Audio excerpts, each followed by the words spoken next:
जीवित परमेश्वर के जीवित वचन, आमोस भविष्यवक्ता की किताब, अध्याय 6। हाय उन पर जो सिय्योन में सुख से रहते और उन पर जो सामरिया के पर्वत पर निश्चित रहते हैं। वे जो श्रेष्ठ जाति में प्रसिद्ध है, जिनके पास इज़राइल का घराना आता है।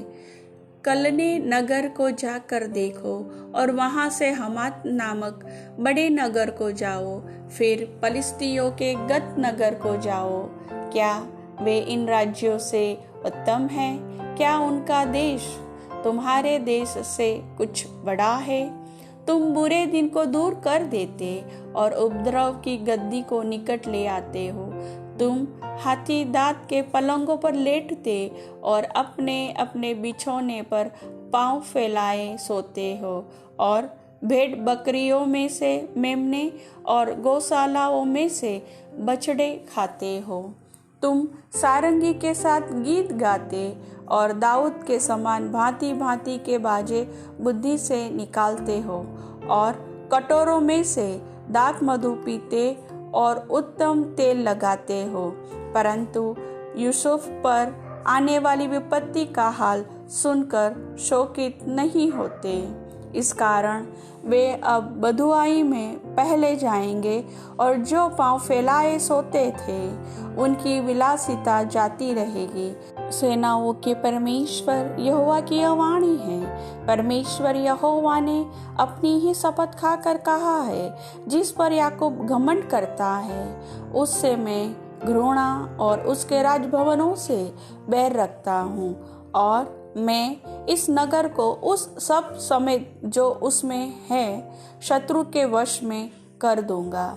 यदि किसी घर में 10 पुरुष बचे रहे तो भी वे मर जाएंगे।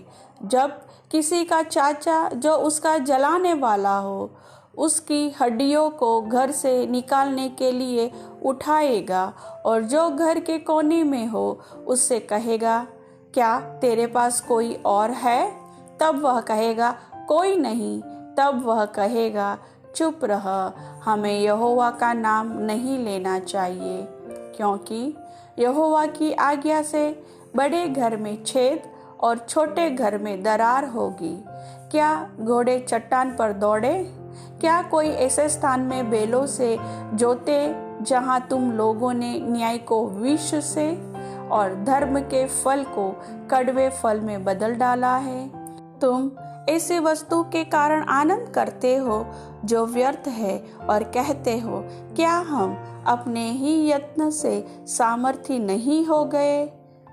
इस कारण सेनाओं के परमेश्वर यहोवा की यह वाणी है इज़राइल के घराने, देख, मैं तुम्हारे विरुद्ध एक ऐसी जाति खड़ी करूँगा जो हमात की घाटी से लेकर अराबा की नदी तक तुमको संकट में डालेगी। प्रभु वचन के सुनने वाले सभी भाई बहनों को आशीष दे। आमीन।